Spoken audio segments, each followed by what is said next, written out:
Nós temos o privilégio de ter, neste período, conosco o casal Bifano. Queria chamar o pastor Gilson aqui à frente comigo, por favor. Pastor Gilson Bifano, a esposa dele está conosco também, a irmã Elizabeth, que por favor fique de pé para que a igreja a conheça. Eles já estiveram aqui em outra ocasião, então eles não são primeiro turno, já estiveram aqui conosco.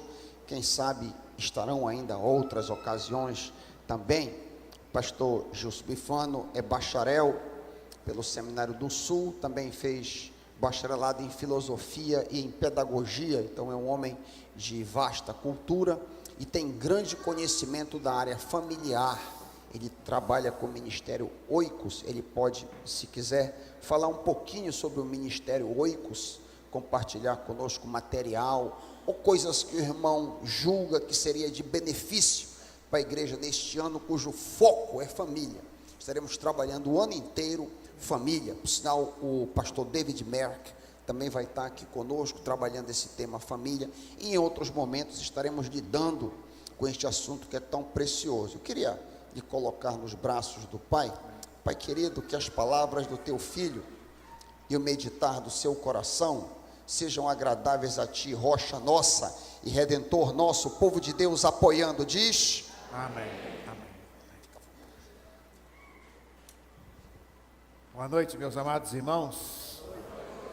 Que coisa bonita. Parabéns à Primeira Igreja Batista do Pará. Eu fiquei muito feliz pelo convite do pastor Heiker, mas também fiquei muito feliz porque a igreja está associando as comemorações dos 122 anos à família. Parabéns, pastor Heiker, por essa visão. Parabéns, liderança, diáconos. Parabéns, Primeira Igreja Batista do Pará, porque essa igreja sempre valorizou a família. Essa igreja sempre teve um foco na família. Eu me lembro quando nós começamos o Ministério Oicos. Ministério Oicos é o Ministério de Apoio à Família. Oicos é uma palavra grega que quer dizer casa, lar, família. Em 1997 nós começamos o Ministério Oicos, e uma das igrejas que sempre nos apoiou, que sempre orou por nós, é a Primeira Igreja Batista do Pará. Naquela época era o pastor Elias Teodoro, homem de família. Eu digo que o pastor Elias é um valente de Davi na área da família. Não sei se ele está aqui, disse que estaria aqui num desses dias, mas desde aquela época, a Primeira Igreja Batista do Pará tem associado a sua visão à família. Depois estivemos aqui com o pastor Vitor Hugo Mendes de Sá. O pastor Vitor Hugo ligou para mim há pouco, antes de sair do hotel. Ele mandou um abraço para os irmãos. Ele ama muito essa igreja, a irmã Linéia, mandou um abraço caloroso a todos os irmãos e sente muita saudade. Falou aqui dos momentos que passou aqui na igreja, e nós estivemos aqui também trabalhando com famílias. E hoje estamos aqui com o pastor Heiker. Então, os 3 pastores estiveram sempre associados ao Ministério Oicos. Que Deus abençoe o pastor Heiker, a sua esposa, Santa Betina, né? Olha, eu falei com o pastor Heiker, parabéns pelo casamento. Ele se casou com uma santa, né? E quando ele chegou, quando a irmã Betina, né, chegou, eu quase me reverenciei, né? Porque é uma santa, e toda esposa é uma santa, né? Tem aqui a Santa Elizabeth, a Santa Betina, né? Quem é casado aqui? Quem é casado? Qual é o nome da sua esposa, irmão? A irmã Santa Domingos, né? Domingos. Então, realmente, todos nós somos santos, né, irmão? Somos santos. Tem um Santo Heiker também, né? Tem um Santo Heiker. Então, irmãos, parabéns, que Deus abençoe os irmãos, que Deus abençoe a igreja. Vamos estar hoje aqui, amanhã, domingo de manhã, domingo à noite, pela graça, e se Deus assim desejar. Ministério Oicos é o Ministério Cristão de Apoio à Família. Nós somos missionários, eu e a minha esposa Beth, somos missionários na área da família, e Deus tem feito grandes coisas através de nós. Vou contar um pouquinho da história hoje, um pouquinho da história amanhã, só para os irmãos sentirem o que nós temos feito. Nós estamos trabalhando agora, irmãos, nesses últimos meses, num documentário que tem como título Pela Vida, Pela Vida. E Deus colocou no Ministério Oicos, nós recebemos uma ligação de um cineasta, Ele é professor da Universidade Federal do Rio de Janeiro. E ele diz: pastor, eu sinto desejo no meu coração de fazer um documentário sobre a vida contra o aborto. E nós estamos trabalhando, fazendo esse documentário super profissional, e vamos trabalhar esse documentário nas igrejas, discutindo, levantando essa discussão, mostrando para os jovens que vale a pena lutar pela vida, e como igreja precisamos lutar contra o aborto. Está muito bonito. Recebi agora o teaser desse comentário, e está uma coisa muito bela, e nós realmente estamos trabalhando. Nós precisamos de uma oferta de R$ 1.200, e ele disse: eu preciso contratar uma equipe, tudo trabalho voluntário, irmãos. Um documentário desse custaria muito dinheiro, e Deus nos mandou uma oferta através de uma pessoa que foi membro aqui da Igreja Batista do Pará, e estamos trabalhando. Estamos precisando de um desenhista, pastor, precisamos de um desenhista profissional. Estamos trabalhando, buscando esse desenhista profissional, atrizes. Então, esse documentário está muito bonito, vai chegar aqui na Primeira Igreja Batista do Pará. É um trabalho, uma ação missionária, porque o nosso tema, a nossa missão é advogar a importância da família e promover o seu fortalecimento. Quantos irmãos aqui têm um Instagram? Levante a mão, por favor. Quantos irmãos têm Instagram? Ok? Pastor, ele não recomenda ficar usando muito celular, né? Embora a gente possa usar para ler a Bíblia, para fazer anotações, mas você pode pegar seu Instagram agora, pode pegar seu Instagram, e você pode seguir o Ministério Oikos, tá?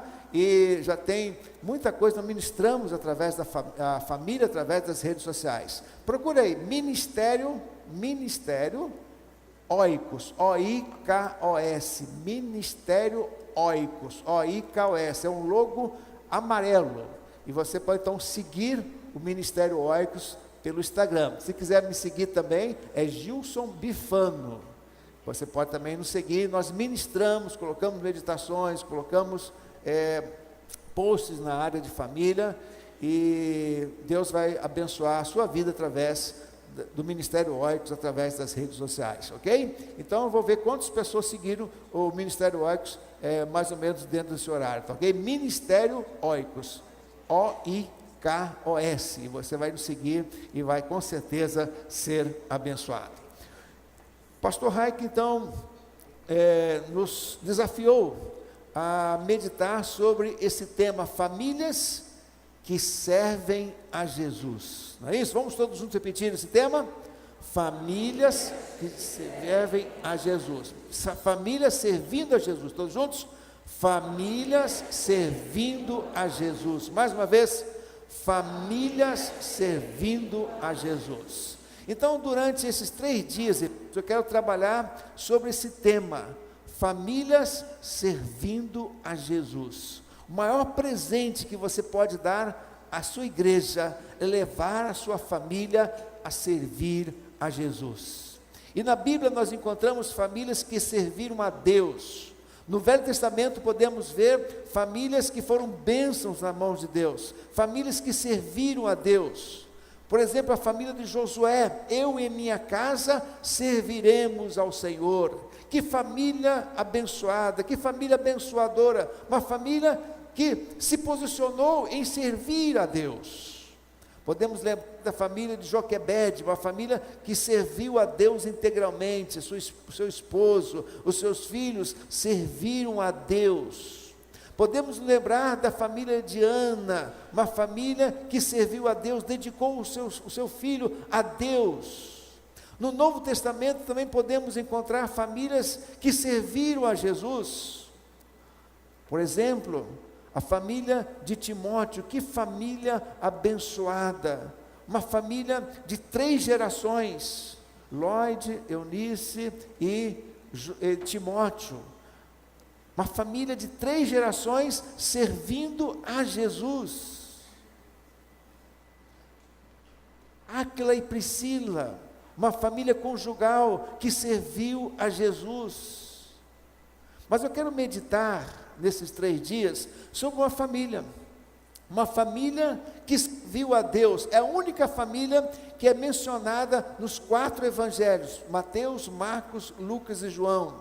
É uma família que é conhecida como família unipessoal, uma família composta de pessoas solteiras.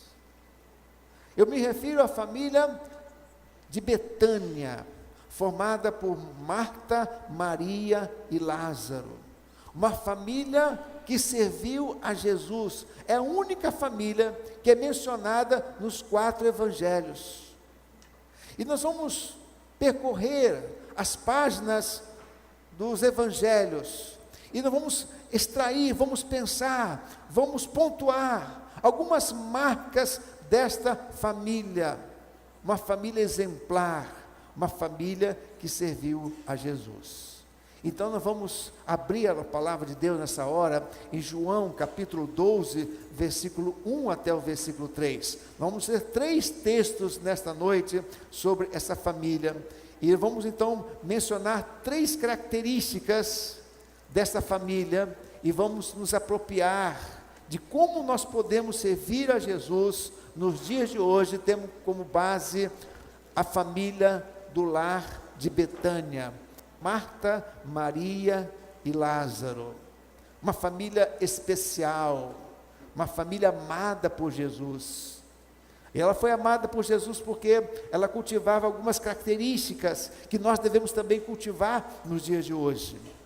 Diz assim a palavra de Deus: 6 dias antes da Páscoa, Jesus chegou a Betânia, onde vivia Lázaro, a quem ressuscitara dos mortos. Ali prepararam um jantar para Jesus. Marta servia enquanto Lázaro estava à mesa com ele. Então Maria pegou um frasco de nardo puro, que era um perfume caro, e derramou sobre os pés de Jesus e os enxugou com os seus cabelos.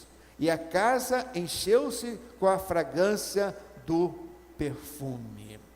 Aqui nós encontramos muitas características, mas eu quero destacar a seguinte característica: famílias que servem a Jesus são desprendidas de coisas materiais.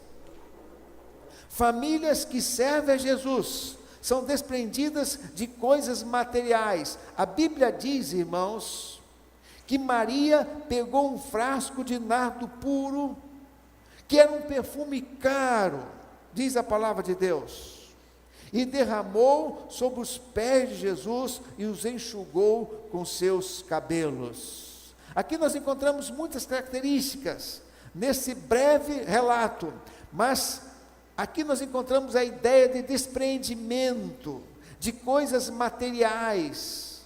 A Bíblia diz que ela pegou um pote de um perfume muito caro e derramou aos pés de Jesus.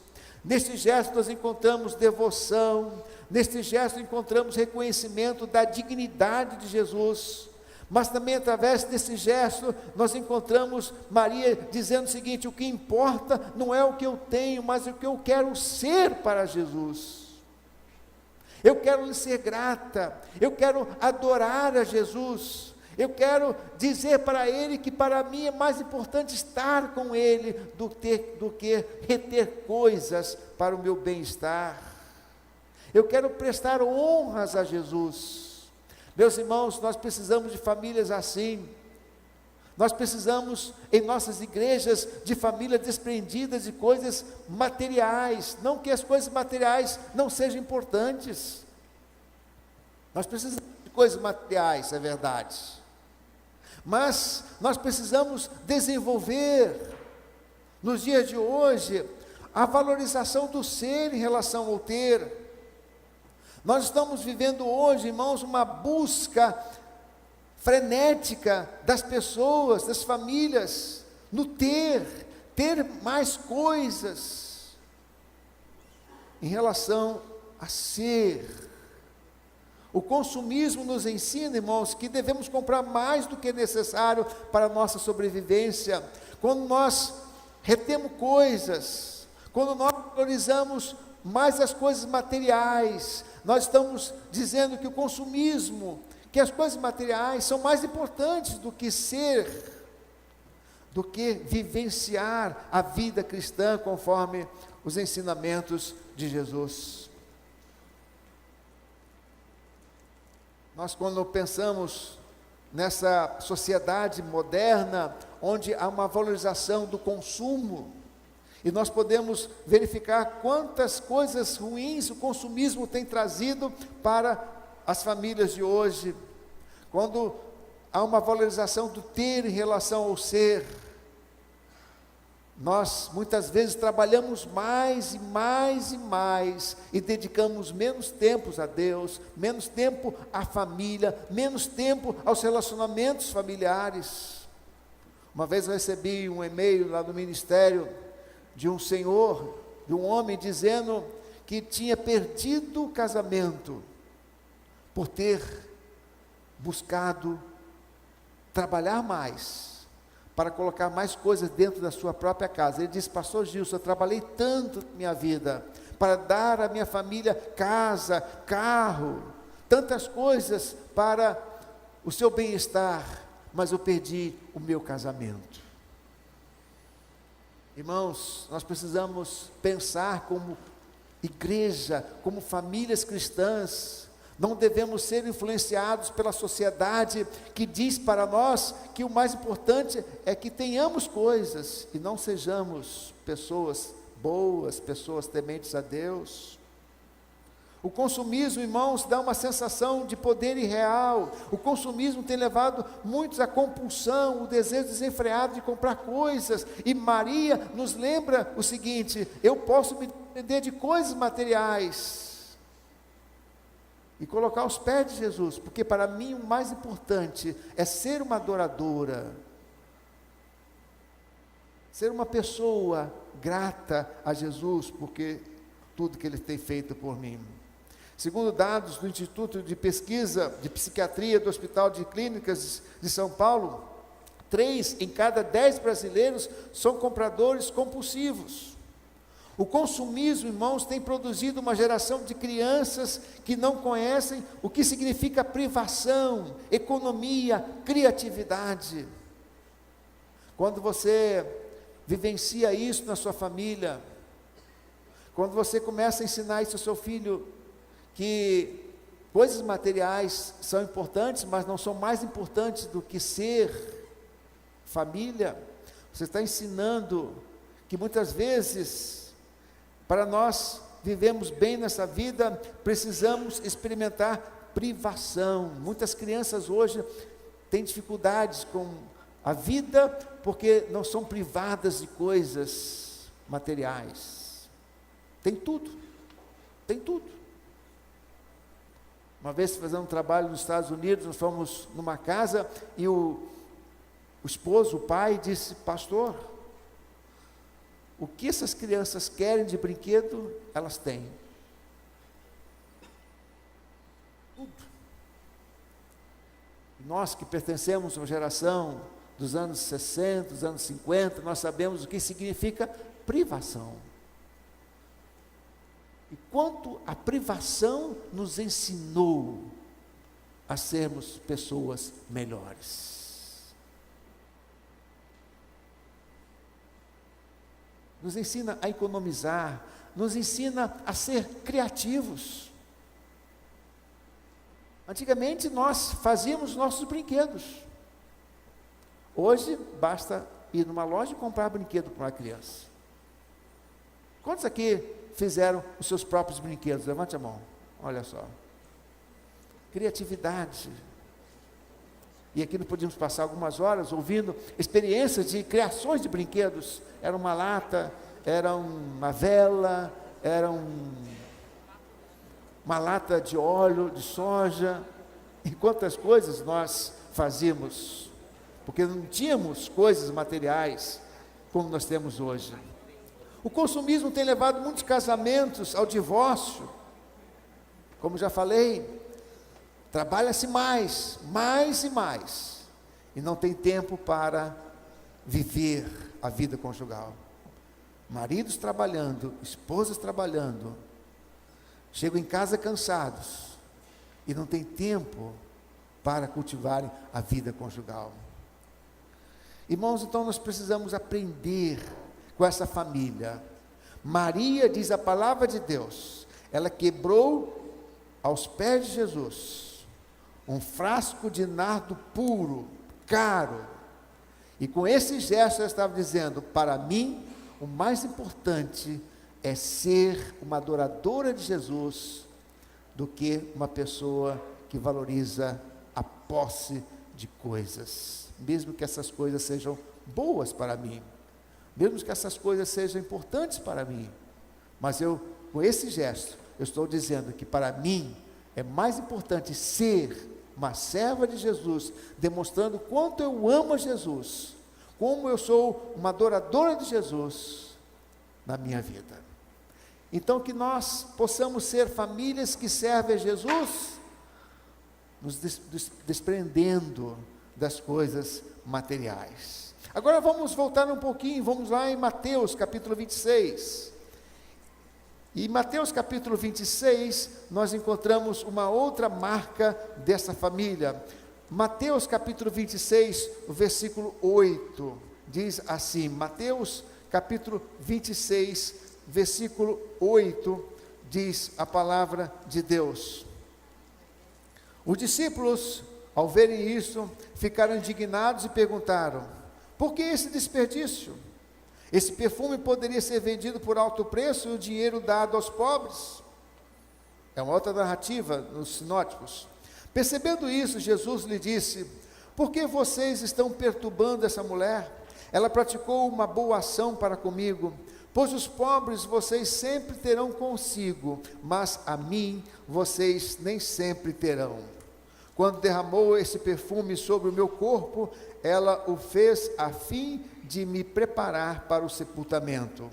E eu lhes asseguro que em qualquer lugar do mundo inteiro, onde este evangelho for anunciado, também o que ela fez será contado em sua memória. E tudo que ela fez será contado em sua memória. Repita comigo.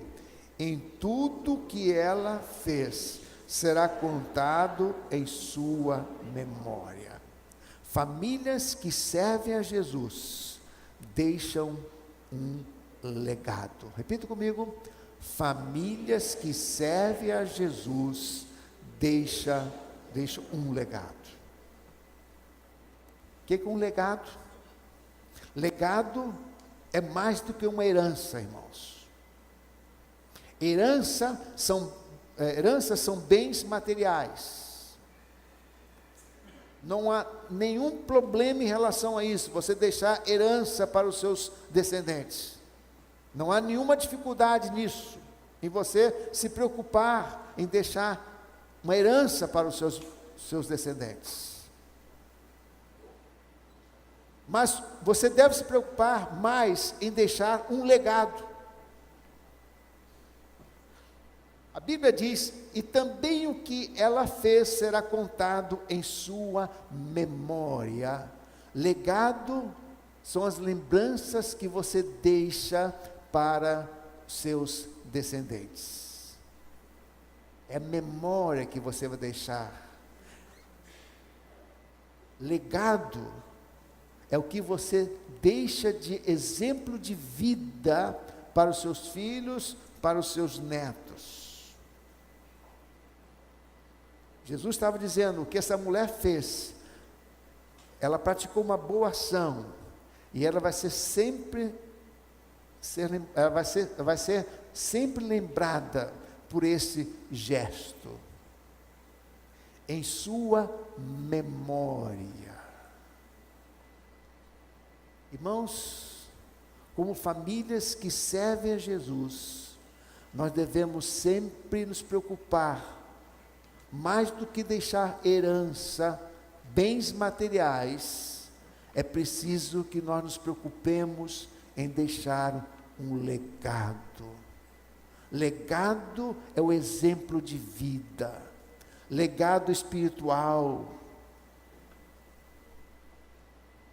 Quando você morrer, os seus filhos poderão dizer, papai amava a Deus. Mamãe era temente a Deus. Isso é um legado, irmãos. Papai e mamãe amavam a primeira igreja batista do Pará. Quantas vezes eu vi papai e mamãe andando de mãos dadas?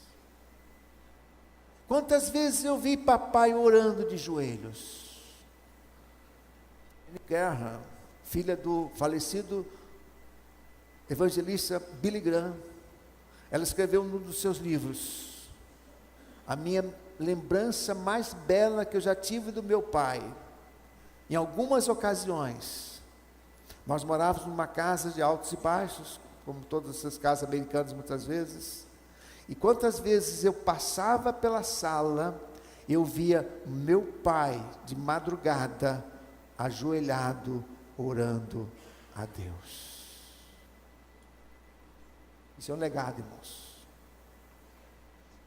A Bíblia diz que Jó era um homem temente, justo, íntegro, se desviava do mal e temia a Deus. Que legado, irmãos, Jó deixou para os seus descendentes. Jó era um homem rico, mas ele era íntegro. E todos os seus filhos poderiam dizer: tudo que papai ganhou, camelos, carneiros, ovelhas, tudo que papai ganhou, todo o dinheiro que papai tem, foi ganho com integridade. Os filhos podem dizer isso de você. Esse legado, irmãos, é a memória, é aquilo que as pessoas que conviveram ao nosso redor, que viveram conosco, vão lembrar de nós. É a memória que nós deixaremos. E para que isso aconteça, é preciso que você viva hoje uma vida prática, de modo que as pessoas vejam em você coisas que vão se lembrar positivamente. E você não vai deixar uma memória, um legado, se você não viver dessa maneira hoje, enquanto está nesse mundo. Então, para que os seus filhos lembrem-se de você, que você era um bom pai, que você era um bom esposo, você precisa demonstrar isso na sua família, você precisa demonstrar isso no seu lar, você precisa demonstrar isso na sua igreja, você precisa demonstrar isso nos seus negócios, nas suas atitudes. Você vai construir um legado, você está construindo um legado, muitas vezes inconsciente, mas você precisa se conscientizar disso. Você só vai deixar uma boa memória para os seus descendentes, se você, a partir de hoje, tomar a seguinte decisão: hoje eu vou demonstrar afeto no meu lar, hoje eu vou abraçar mais a minha esposa, hoje eu vou abraçar mais o meu marido, hoje eu vou abraçar mais os meus filhos, hoje eu vou, a partir de hoje eu vou ser mais dedicado à igreja, hoje, a partir de hoje eu vou ser mais temente a Deus, vou orar mais, vou ler mais a Bíblia, para que as pessoas que estão ao seu redor vejam isso, e você então está construindo um legado. Eu não gosto muito de filmes, né? Fui criado no interior de Minas, minha esposa gosta mais de filmes assim, de Batman. Quantos que gostam de ver filme de Batman? Levante a mão, por favor, né? Então vocês vão me ajudar. Como é que chamava aquele mordomo do Batman? Alfred, né? Uma vez minha esposa, vamos ver o filme de Batman. Eu fui ver, gostei, até gostei, né? Muito legal. Uma vez a casa, né, estava caindo. E o Batman, que não é, antes de ser Batman, ele é o que mesmo? Qual é o nome dele? Bruce Wayne, sabe tudo de Batman, né? Então, a casa estava caindo, e ele disse assim: tudo da minha família está sendo destruído. Aí o Alfred disse: isso aqui é apenas casa, tijolos que estão caindo, mas a sua família deixou para você um legado. Legado, irmãos. Qual o legado que você está deixando para os seus descendentes? Qual o legado que você está deixando para a sua igreja, quando você partir desse mundo? Jamie Camp, no seu livro Retrato de Família, cita a influência de Jonathan Edwards, e sua esposa, preste atenção, tiveram na vida dos seus descendentes. A história da família de Edward, Jonas Edward, conta que entre os descendentes, mais de 300 se tornaram pastores. A história da igreja cristã, a família de Jonathan Edwards, o avivalista americano, é muito importante. E os seus descendentes, 300 se tornaram pastores e missionários e professores de seminários. 120 professores universitários, 120 promotores, 60 escritores, 30 juízes, 14 reitores universitários, 3 participantes do Congresso dos Estados Unidos e um vice-presidente dos Estados Unidos da América. Tudo por quê?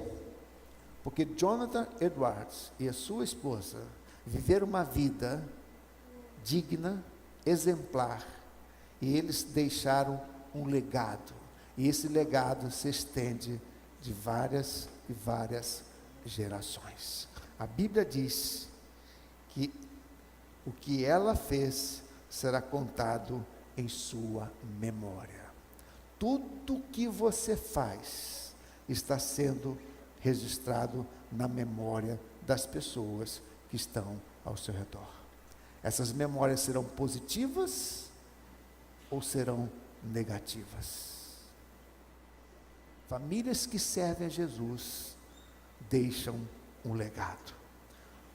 João, capítulo 12, vamos agora passar algumas folhas dos evangelhos, e vamos agora lá em João, capítulo 12. O quarto evangelho cita também mais uma vez uma história dessa família, a única família que tem registro nos 4 evangelhos. João capítulo 12, versículo 1 e 2, diz assim: 6 dias antes da Páscoa, Jesus chegou a Betânia, onde vivia Lázaro, a quem ressuscitara dos mortos.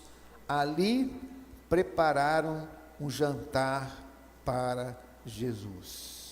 Marta servia, enquanto Lázaro estava à mesa com ele. Repita comigo: ali prepararam um jantar para Jesus. Ali prepararam um jantar para Jesus. Famílias que servem a Jesus, repita comigo, valorizam a comunhão à mesa. Irmãos, aqui nós encontramos um outro exemplo. Famílias que servem a Jesus valorizam a comunhão à mesa. Todas as vezes que Jesus passava, Jesus era um peregrino. Ele ia para lá, ia para cá, andava. E todas as vezes que ele passava em Betânia, eu tenho certeza que ele pensava assim: eu vou me hospedar na casa de uma família que é uma bênção. Eu vou me hospedar na casa de uma família, é uma família que ama a valorização à mesa. Irmãos, nós precisamos resgatar essa peça do mobiliário em nossas casas, essa mobília, que é a mesa na família. Quantos irmãos aqui foram criados em famílias que valorizavam a mesa, estar ao redor da mesa? Levante a mão, por favor. As mesas antigamente, irmãos, eram pequenas ou grandes? Grandes. Eram grandes. E ali, papai, mamãe, e os irmãos comiam coisas maravilhosas, né? Pato no tucupi, açaí, tacacá. Jesus pensava: lá em Betânia eu vou comer uma tigela de açaí. Não, claro que não, né? Ele dizia, talvez pensasse: em Betânia eu vou comer saborear uma sopa maravilhosa de lentilha. Em Betânia eu vou experimentar uma pá de cordeiro maravilhosa que Marta faz. Mas o que Jesus mais valorizava, irmãos, e aquela família também, era não o que estava sobre a mesa, mas o que se experimentava ao redor da mesa. Nós precisamos, irmãos, valorizar a mesa em nossas casas. Hoje, irmãos, as famílias estão sendo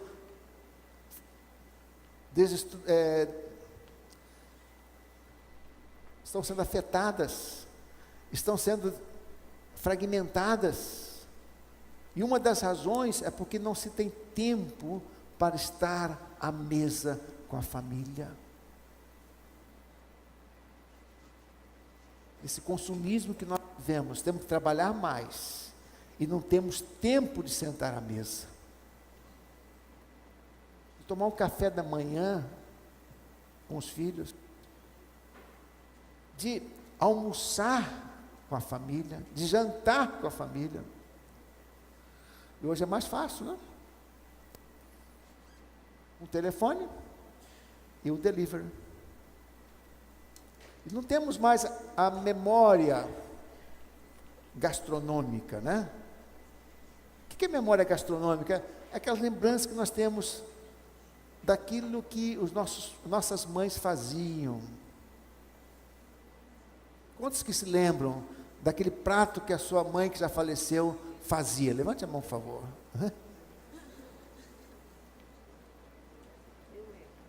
Por quê? Esse consumismo que nós vivemos, essa vida corrida que nós vivemos, não temos tempo para estar ao redor da mesa e desfrutar da comunhão com a família. Por isso eu desafio você a tomar um propósito na sua vida, de resgatar a mesa na sua família, desligando a televisão, desligando o celular. Irmãos, mais hoje nós temos visto as pessoas ao redor da mesa, mas cada um, não é? Cada um no seu celular. Isso é terrível. Ao redor da mesa, às vezes a gente está no restaurante, ou mesmo em casa, cada um no seu celular. Eu tenho um amigo precioso, que ele gosta de receber a família em casa, 3 filhas, as 3 casadas, tem netos, e ele instituiu uma regra. Todas as vezes que os genros, as filhas, vão almoçar ou jantar com ele, ele tem uma caixinha do celular, e as pessoas colocam ali a caixinha, e todos os celulares são confiscados, e só devolvidos à saída. Não sei se ele tem feito isso, mas ele fazia isso. Isso é importante, irmãos. Isso é importante. Porque nós estamos ao redor da mesa criando esse legado, estamos construindo uma tradição familiar. E nós estamos ouvindo, conversando. É tão bom estar ao redor da mesa, irmãos. Fazer a própria comida e ter momentos maravilhosos em família. Existe um texto muito precioso de Marianne Jennings. Ela escreveu num livro citado por Stephen Covey, num dos seus livros, Os 7 Hábitos de Famílias Muito Eficazes, e ela escreveu o seguinte texto: à mesa da cozinha, preste bem atenção, à mesa da cozinha. Ela diz: eu cortei o tecido para o meu casamento no mesmo lugar em que decorei as regras da ortografia, no mesmo lugar em que comia biscoitos todos os dias depois da escola, e foi onde me preparei para o meu vestibular. Meu futuro marido era atormentado impiedosamente no mesmo lugar. muito de tudo o que aprendi e o que me é tão caro, claro, indissoluvelmente ligado à mesa da cozinha. Esta peça de mobiliário, gasta e arranhada, era uma pequena parte física do meu lar. Contudo, quando me lembro de tudo o que fizemos ali, percebo que foi a chave da vida que tenho hoje. Irmãos, como famílias, nós precisamos resgatar essa peça do mobiliário. Pesquisas mostram que crianças que são criadas em famílias em que valoriza-se a mesa são crianças mais saudáveis, são crianças mais ajustadas emocionalmente, são crianças com melhor formação moral, são crianças que vão melhor no desempenho acadêmico. A Bíblia diz que quando Jesus passava por Betânia, ele ficava hospedado na casa de Marta, Maria e Lázaro. E aquela família servia Jesus e passava horas com Jesus ao redor da mesa. E nós possamos ser assim, irmãos, famílias que servem a Jesus. Famílias como a família de Marta, Maria e Lázaro, uma família unipessoal, não eram pessoas casadas, mas eram famílias. E que exemplo de vida familiar. Em primeiro lugar, famílias que servem a Jesus são desprendidas de coisas materiais. Famílias que servem a Jesus deixam um legado. Famílias que servem a Jesus valorizam a comunhão à mesa. E amanhã voltaremos a falar mais 3 características sobre essa família, e que possamos tomar para nós essas características e aplicá-las no dia a dia da nossa vida familiar. Amém? Feche seus olhos agora. Eu gostaria que você não orasse pela sua esposa, não orasse pelo seu marido, não orasse pelos seus filhos, não orasse por ninguém na sua família. Eu quero que você ore por você mesmo, dizendo: Senhor, onde eu preciso aprender mais a servir a Jesus? Será que eu tenho me apegado a coisas materiais? De ser um pai que tem coisas, mas não tenho sido um pai presente na vida dos meus filhos? O marido que está mais preocupado em colocar coisas dentro do lar do que ser um marido bondoso, um marido atencioso e vice-versa. Será que as coisas materiais estão tomando lugar do seu coração? Diga assim para Deus: Deus, mostra-me onde eu posso melhorar na minha vida, para que eu possa deixar um legado para as pessoas que ficarão nesse mundo após a minha morte. Deus, que legado eu estou deixando? Que legado? O que as pessoas vão se lembrar de mim? Deus, eu quero viver uma vida melhor, uma vida exemplar, com a tua ajuda, para que eu possa deixar um legado para as pessoas que ficarão nesse mundo após a minha partida. Deus, dá-me a força para ter mais tempo em família, especialmente ao redor da mesa. Se você é o chefe da casa, um homem, o líder, valorize isso.